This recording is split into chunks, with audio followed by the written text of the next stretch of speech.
Halo guys, kembali lagi dengan gue Kuro guys. Di sini seperti biasa mari kita breakdown episode terbaru anime Kage no Chichirokusa atau episode 20 yang sekaligus menjadi episode terakhirnya. Dan sekalian gue akan jelasin scene mana aja yang kena skip dan juga berbeda dengan light novelnya. Oke, langsung aja kita masuk ke pembahasannya.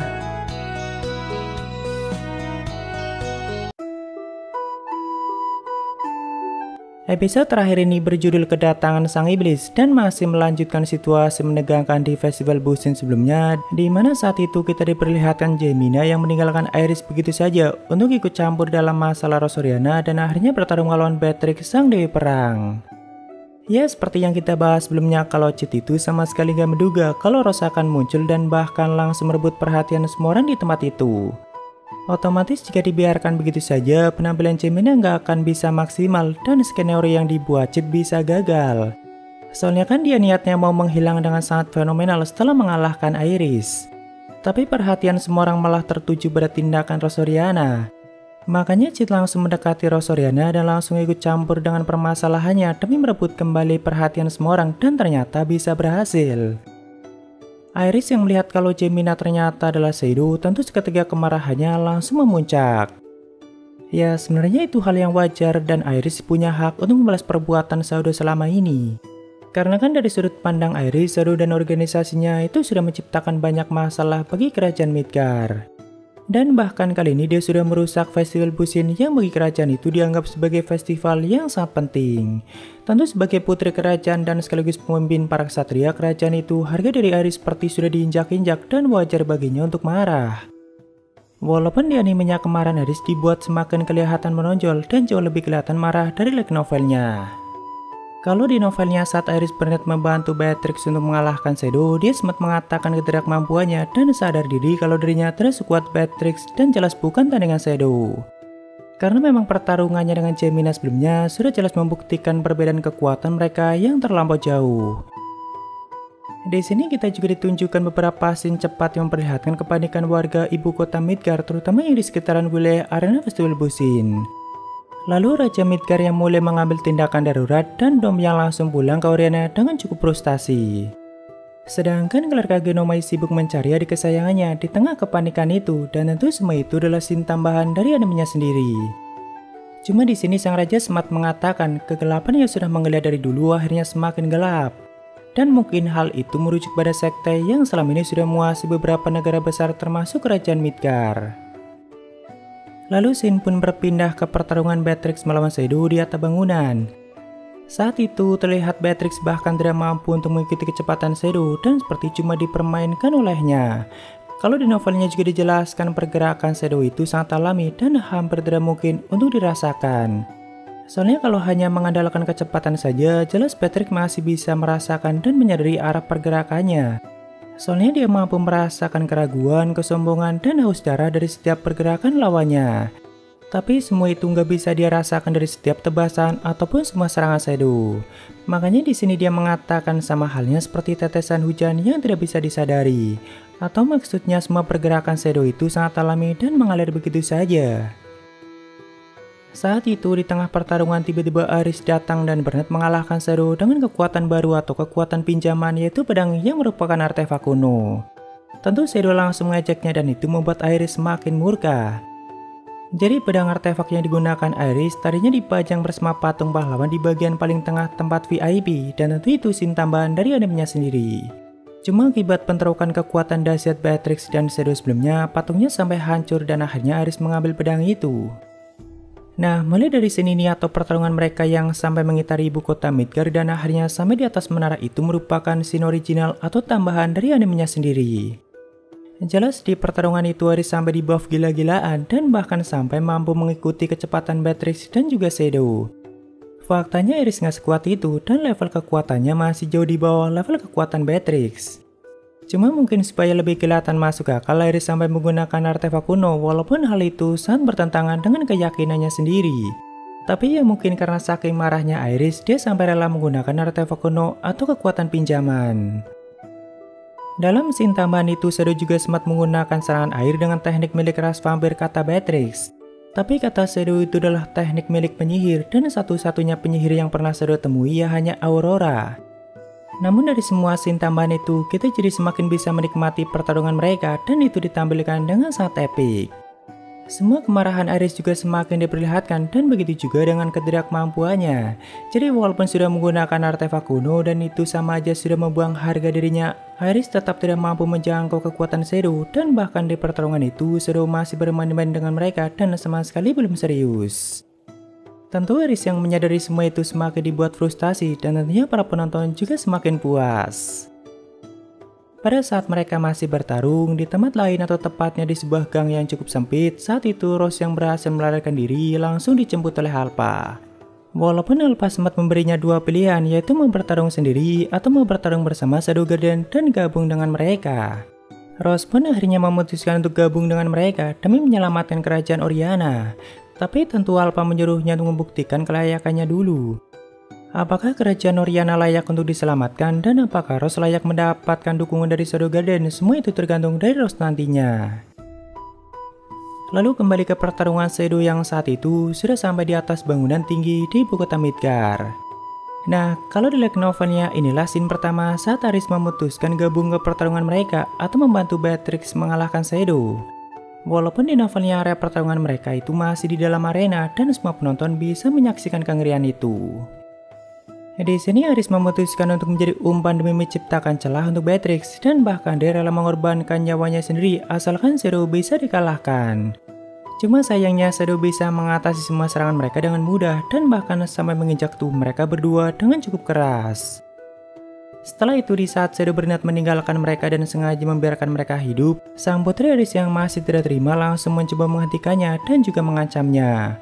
Karena memang saat itu seluruh kesatria Midgar sedang menuju ke tempat itu dan seluruh kerajaan Midgar juga akan memusuhi Shadow ke depannya. Jadi ya simpelnya bagi Iris, setelah kau melakukan semua ini, jangan harap kau bisa lari dan bahkan tidak akan ada lagi tempat untukmu di dunia ini. Tentu Shadow yang mendengar itu tidak bisa menahan tawanya dan dia sampai tertawa dengan sangat keras. Dan ini juga original dari animenya sendiri. Lalu setelah berteriak dengan sangat keras, Shadow juga mulai memperluas jangkauan sihirnya sampai menyelimuti ibu kota Midgar dan berniat memulai teknik terkuatnya yaitu I Am Atomic. Namun untung saja Shadow nggak sampai melepaskannya dan hanya dia gunakan untuk menghilang dari tempat itu. Walaupun tetap saja dampaknya sampai menghilangkan semua awan gelap yang menyelimuti wilayah itu. Setelah melihat kengerian itu, tentu Iris seperti dihadapkan dengan puncak kekuatan yang tidak mungkin untuk ditandingi.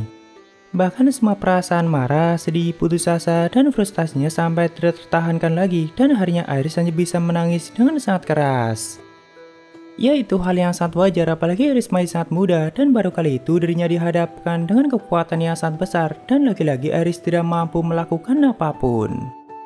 Kalau di novelnya sebelum menghilang, Shadow juga sempat mengatakan pada Iris, pastikan kau mengingat siapa musuh sejatimu. Dan tentu Iris yang mendengar itu langsung berpikir keras, siapa musuh sejatiku yang dimaksud oleh Shadow. Lalu scene pun berpindah ke tempat lain yang sepertinya adalah ruangan kecil milik Sherry Barnett. Saat itu dia sedang membaca tentang berita mengenai tindakan Shadow sebelumnya di kerajaan Midgar. Cuma tatapan dan senyuman yang ditunjukkan Sherry di sini sudah kelihatan sangat berbeda. Nah, sebenarnya scene ini juga original dari animenya sendiri dan bahkan sejauh ini di light novelnya belum pernah ditunjukkan lagi bagaimana kabar Sherry. Tapi memang di animenya ada beberapa scene original yang ternyata keluar di volume 5 light novelnya atau volume paling terbarunya. Salah satunya adalah saat Delta yang menggunakan pedang segede gaban. Nah, ternyata teknik itu akhirnya digunakan Delta saat melawan Zeta di volume 5-nya. Padahal saat itu volume 5-nya aja belum keluar dan tentu para pembaca belum tahu mengenai teknik itu. Jadi besar kemungkinan scene ini juga merupakan spoiler untuk cerita di light novel kedepannya dan mungkin di volume 6-nya nanti seri bakalan ditunjukkan lagi. Ya kasihan juga dia malah terjerumus pada tujuan balas dendamnya tanpa mengetahui kebenaran yang sesungguhnya.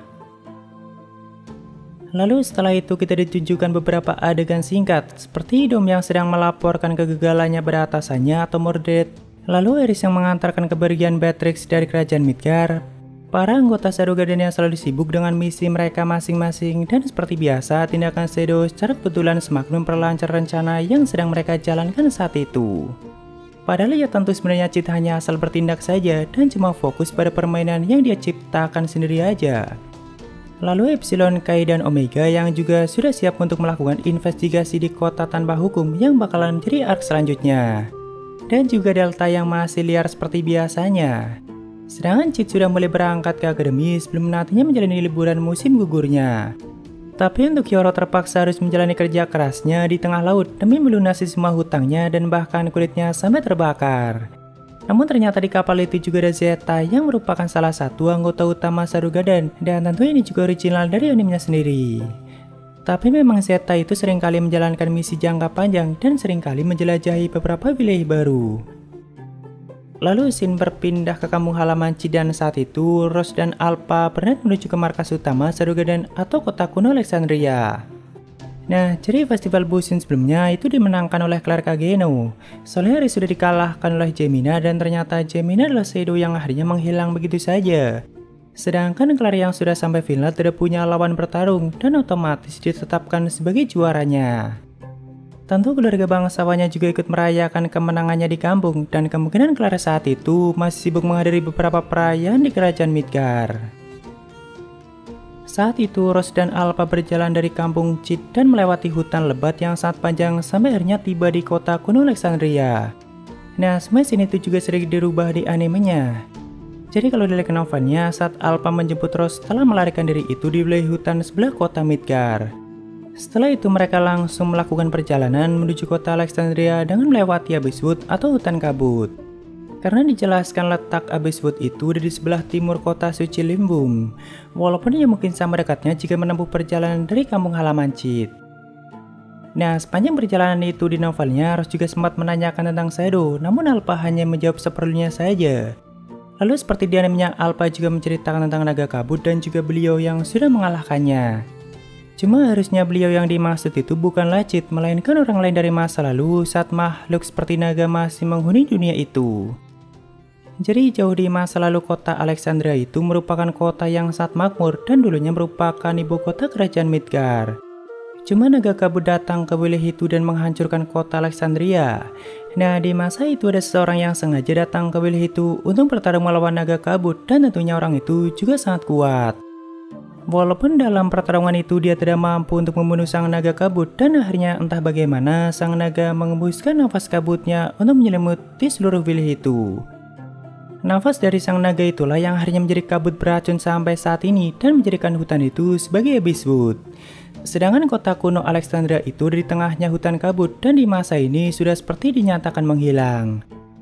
Karena sejarahnya siapapun yang memasuki hutan kabut maka tidak akan pernah bisa kembali dan hanya akan tersesat sampai mati. Tapi itu memang benar adanya, soalnya kabut itu memang sangat beracun dan bisa mengacaukan semua indera. Jadi Abysswood itu sudah seperti penghalang alami yang melindungi kota Alexandria dari dunia luar.